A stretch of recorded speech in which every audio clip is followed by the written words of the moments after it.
Hey guys, it's Mrs. Pickett. I'm back at you with another flipped video today, and we're going to keep working on some decimals, but we are going to talk about adding and subtracting decimals and how we can use estimation to help us do all of those things within decimals. So we will be kind of referring to things we learned in our last unit and also learning some new stuff. So today we're going to focus on how we can use mental math and the properties of addition to help us add decimals. So let's just jump right in. Let's talk about the different properties of addition. The first property I want to talk about is the commutative property. And what that means is I can take two numbers, and no matter what order they're in, I'm going to get the same answer.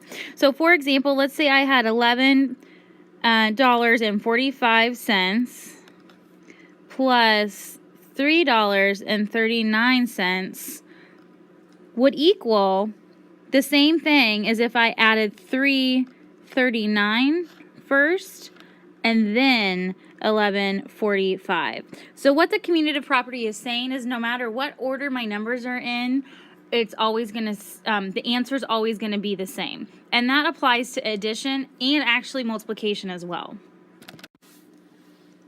The next property that we're going to talk about is we are going to talk about the associative property. And what that means is that I can group numbers that are like or similar or perhaps even just easier to add together. I can group those together using my parentheses and add those first because I know that putting $11.45 together and $9.55 is going to be a quicker mental math for me to do. So I can always add those two numbers first. So what the associative property is telling us is that we can group like numbers or easier numbers to add together so that we are sure to add those numbers first. Okay, so looking at these three problems, these three numbers that I want to add together, I've got $11.45, I've got $3.39, and I've got $9.55. So what I can do first is I can use the commutative property that tells me it doesn't matter the order that my numbers go in and rearrange these numbers. So I'm going to use my commutative property to rearrange my numbers to put them in an order that I can use mental math a little bit easier with. Then I'm going to use my associative property that says put those parentheses in to start with the easy numbers first. I'm going to use my associative property to group off 1145 and 955 so that I can put those together a little bit easier. So now let's combine our numbers that are in parentheses. So I know when I take 45 and I add it to 55, I'm going to get a $1 whole dollar. So if I take 0.45 and 0.55 and I add it together, I know I get $1 whole dollar. And then I know I have $11 here, 9 here, plus my 1. So 11 plus 1 is 12, plus 9 would equal $21. But now I need to bring down my $3.39 to add to my 21, which would give me a final total of $24.39.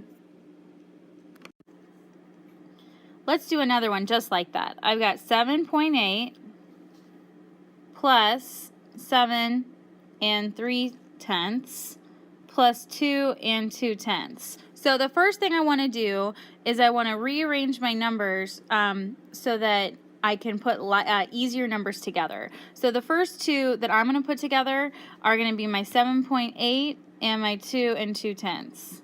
Then I'm going to add 7 3/10. Okay?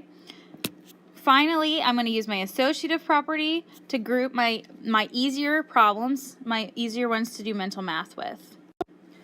So now I can combine pretty quickly. I know that 8 and 2 is going to give me 1 whole. I already have a 7, a 2, and now a 1. 7, 8, 9, 10 plus 7 3/10 is going to give me a total of 17 3/10. So hopefully you notice the numbers that I'm typically putting together or rearranging with my commutative property are pretty easy to put together. So the reason I picked 7.8 and 2.2 to put together is because I know that 8 and 2 are factors of 10.